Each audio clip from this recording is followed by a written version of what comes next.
पवित्र शास्त्राचे वाचन करण्यापूर्वीची प्रार्थना. हे देवा, तुझा शब्द वाचत असताना आम्हाला तुझी ओळख होऊ दे.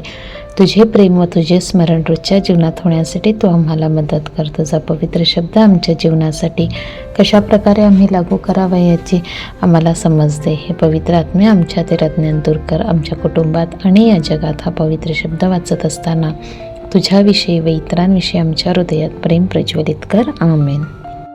27 ऑगस्ट. पहिले वाचन 1 कोरिन्थकरांस पत्र अध्याय 1 ओवी 1 ते 9.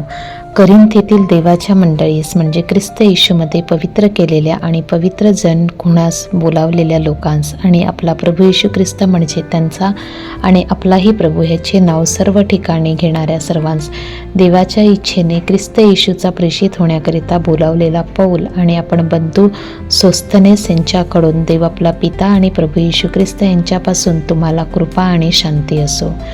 ख्रिस्त येशूमध्ये तुम्हावर झालेल्या देवाच्या अनुग्रहामुळे मी तुम्हाविषयी देवाची उपकार स्तुती सर्वदा करतो.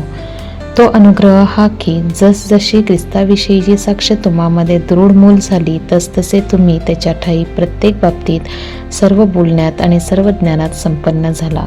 म्हणजे आपला प्रभू येशू ख्रिस्त ह्याच्या प्रकट होण्याची वाट पाहणारे जे तुम्ही ते कोणत्याही कृपादानात उणे पडला नाही.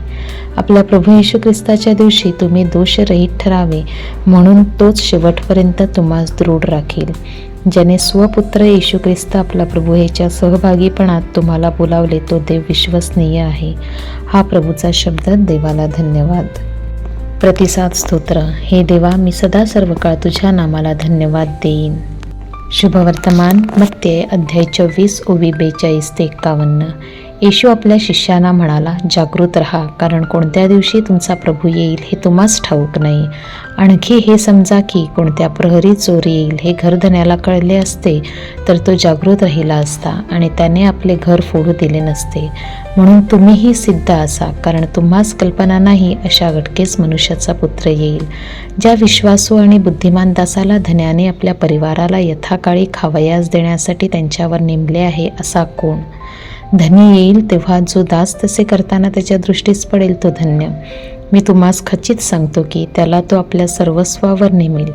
परंतु आपला धनी येण्यास विलंब लागेल असे जर एखादा दुष्ट दास आपल्या मनात म्हणेल आणि आपल्या सोबतीच्या दासांस मारू लागेल आणि झिंगलेल्यांबरोबर खाईल पिईल, तर तो वाट पाहत नसेल अशा दिवशी आणि त्याला माहीत नसलेल्या घटकेस त्या दासाचा धनी येऊन त्याला छाटून टाकील आणि ढोंग्यांना द्यावयाचा वाटा त्याच्या पदरी बांधेल.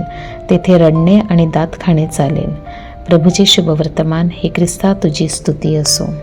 चिंतन. येशू आपल्याला सावध राहण्याची सूचना देतो, कारण आपण त्याच्या पुनरागमनाची वेळ जाणत नाही. संत मोनिका आपल्या मुलासाठी अनेक वर्षे प्रार्थना